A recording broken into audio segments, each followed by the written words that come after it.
অস্ট্রেলিয়ার পূর্ব উপকূলে জনবহুল অঞ্চলের দিকে ধেয়ে যাচ্ছে প্রবল ঘূর্ণিঝড় অ্যালফ্রেড। 5 দশকেরও বেশি সময়ের মধ্যে সবচেয়ে দক্ষিণ অঞ্চলেও এই ঝড়ের প্রভাব মোকাবেলায় প্রস্তুতি নেওয়া হচ্ছে।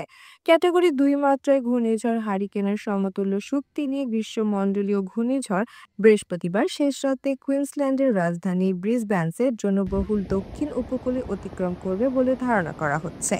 পানিতে তলিয়ে যেতে পারে এমন অঞ্চল থেকে সাধারণ মানুষকে সরে যাওয়ার আহ্বান জানিয়েছে স্থানীয় কর্তৃপক্ষ।